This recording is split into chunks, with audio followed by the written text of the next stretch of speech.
James Cameron's Titanic is the most accurate retelling of the disaster ever put to film.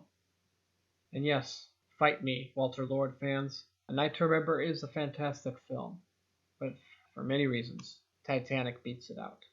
The easiest way to see how Titanic beats out all its competitors is the fact that it chose to show the disaster as a disaster.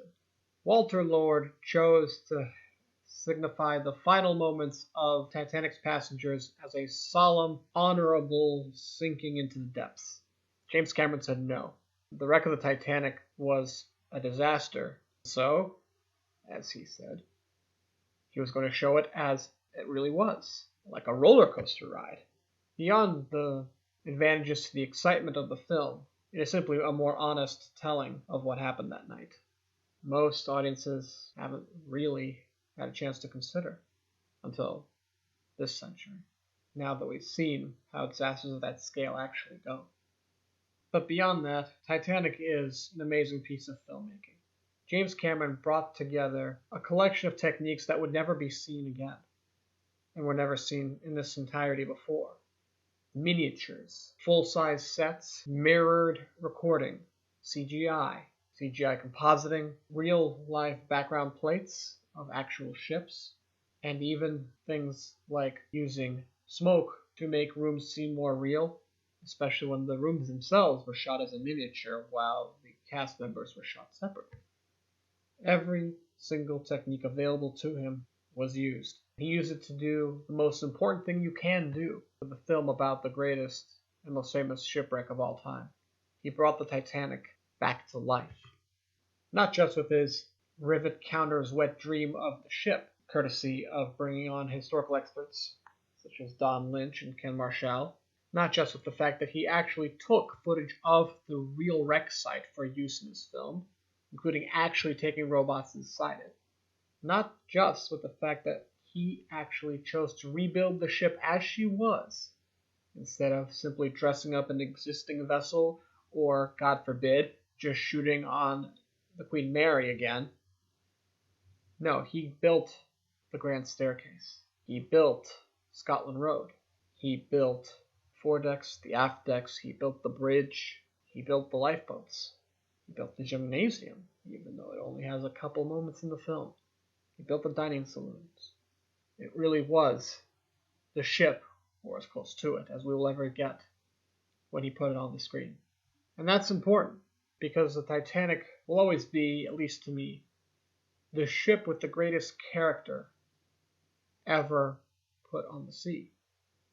There's just something about her eye-shaped forward promenades, the exact size of her bridge and the superstructure, the exact amount of sleekness to her lines, having all four funnels, even though one was fake, but mostly even the designs inside.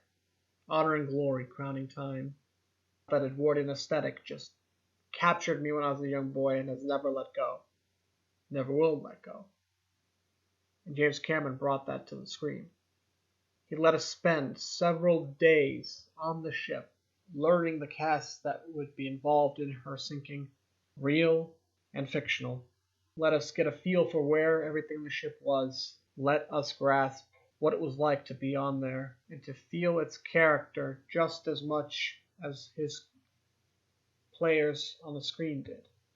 And then he crashed her into the iceberg and sank her beneath the waves forever, taking us through every phase of her sinking, no matter how convoluted the path there would take, including to where most of her doomed souls died, in the cold Atlantic Ocean after she had actually sank. Having those two parts to the experience, not just spending all of our time on the night of the sinking, delineates James Cameron's work from everyone else's. It lets us feel the character of the ship herself, so that while the ladies may cry when Jack Dawson dies, those of us who feel a connection to the greatest ocean liner ever built will shed a tear as her stern lettering disappears forever beneath the waves, and her bow disappears below the water, never to see sunlight again. Even the modern-day sections of the story used to frame it act to make his retelling of the disaster more effective, drawing in those audience members that perhaps do not have such a personal connection to the ship and her story of her sinking, just normal filmgoers. He brings them along to see his love for the ship and makes them feel the pain and terror of that night, even though we all knew how the film would end. So though the simplicity of the actual plot turns many of us off of Titanic, and there's no denying that James Cameron's career definitely ended his string of quality pictures with this film, he still gave us something unique, the greatest retelling of a disaster ever put to film, complete with Ken Marshall paintings brought to life, and even a corrected Starfield for the re-release, allowing us to have, as Neil deGrasse Tyson pointed out, the one known fact of that night on display. Film released before CGI took over the art of special effects, one last time to put every single type of effect on screen at once, and have it all come together, with all the hard work showing no gaps, almost unquestionable verisimilitude. You felt yourself on the ship. No cheap mock-ups, no small models, no avoiding showing the breakup, no quick cuts to hide the fact that it's the wrong ship. Just the most beautiful vessel ever built by man, in her glory and her death throes.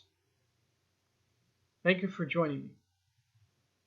Next week I will be doing a follow-up video talking about the actual wreck of the Titanic, taking apart the myths that we tell ourselves about it, showing us why we must remember her story and her place in the poetry of history.